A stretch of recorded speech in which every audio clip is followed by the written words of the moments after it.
Ito po yung video ay para po sa lahat. Nakakilabot po ito. Tungkol po ito kay Ma'am Sara Duterte, no? May nakita po si kaibigan po ngayon na hindi maganda. Sa lahat ng makapanood, pakishare na lang ito guys, dahil ito talaga ang nakuha na impormasyon ng ating kaibigan dito ngayon sa ating bansa, kaibigan. Ako po, ito ang nakikita ninyo ngayon. Ibig sabihin, delikado ang buhay ni Ma'am Sara Duterte dito. Guys, patawad po ha. Kailangan talaga maipaabot natin sa lahat ng supporters ng mga Duterte, no? Mag-ingat po si Ma'am Sara Duterte. Ngayon 2026, 2027, 2028. Dahil po may banta sa kanyang buhay. Sabi ng ating kaibigan. Kaibigan, bakit po?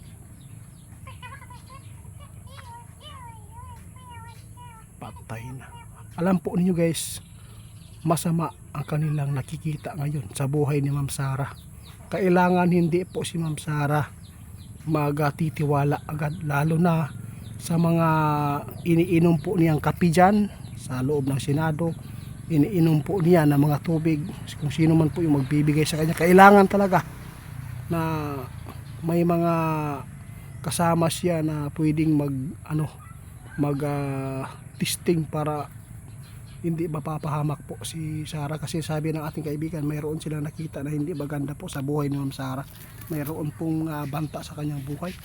Sabi ng ating kaibigan, gusto lang po ni kaibigan na maipaabot ito para mapagandaan at makapag-ingat si Ma'am Sara. Kaibigan, bakit po ito nila gagawin po ito kung ito po ay nakita nyo?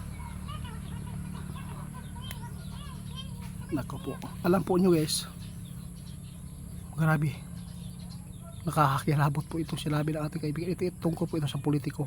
Kasi pag si Sara Duterte, pag nakatakbo yan sa 2028, kung kapag ito po ay palarin na manaig sa pagka-presidente, posibleng yung mga masamang tao na nagipit sa kanila may kalalagyan po talaga ngayong 2028, 2029. Kaya mag-ingat si Ma'am Sara daw guys, dahil po nakita ng ating kaibigan may banta sa buhay at hindi po safety ito ngayong sunod na taon at hanggang 2028. Kasi may plano talaga na hindi maganda dito sa kanya, dahil po siguro sa politiko ito guys ha. Mag-ingat tayo kaibigan. Grabe, salamat po ito ha.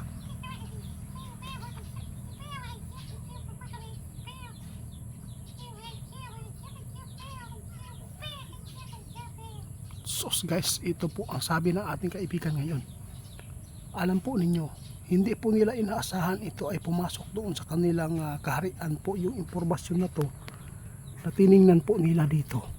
Alam po nyo guys, si Ma'am Cabral, no, may nakitang hindi maganda po doon guys. Planado po. Planado. Sabi ng ating, bakit kaibigan naisali mo ito?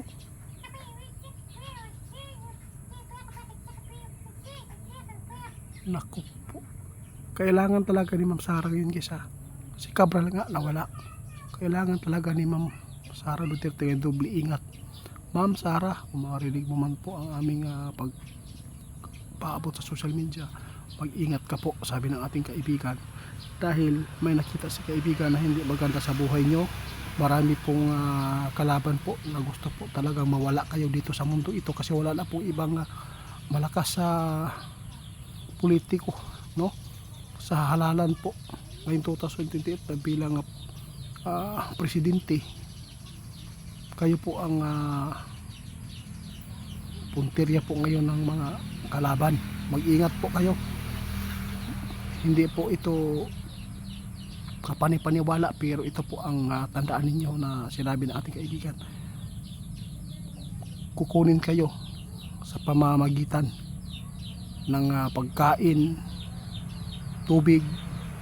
Kaya mag-ingat po tayo. Kung sino man po ang mag-serve sa atin, kailangan po talaga na kasama mo, na mapagkatiwalaan mo hanggang noong kayo po ay nagsimula sa pagpasok sa politiko. Kaibigan, salamat po ha. Delikado ito guys. Nakitaan na ni kaibigan po ang buhay ni Ma'am Sara ngayon na delikado talaga.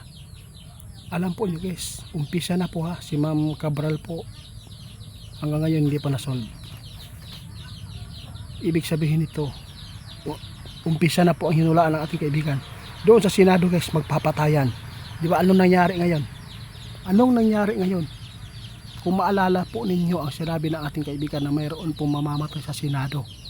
Anong nangyari ngayon? Ito na po ang sinabi ng ating kaibigan. Si Cabral pala ang nauna dito ngayon. Kaya sa lahat ng makapanood, paki-share ito kasi kaligtasan po ito ni Ma'am Sara. Dili mag kumpiyansa si Ma'am Sara diha karon sa iyang ginainom nga tubig, sa maghatag sa iya og tubig ug sa mga pagkaon kay wa ta kabalo. Iagi diha ang hilo, lason, di ba? Maging alerto tayo kasi hindi na maganda ang takbo ng ating bansa. Kasi ang mga tao ngayon guys na nagtatago sa kanilang ginagawang kasamaan dito sa atin, napakadelikado na. Pwede na silang kumitilang buhay para lang matago nila ang lihim nilang ginagawa sa taong bayan, sa pira natin na ninakaw nila. Kaya mag-ingat, wag po tayo magbulag-bulagan ngayon. Gumising tayo. Imulat natin ang ating mga mata. Anong nangyayari ngayon dito? Anong nangyayari dito ngayon? Sa administrasyon natin ngayon na puro kaguluhan. Sabi niya wala daw patayan, peaceful daw. Anong nangyari ngayon? Si kaibigan mismo ngayon nagpaabot na dapat talaga mag-ingat si Ma'am Sara.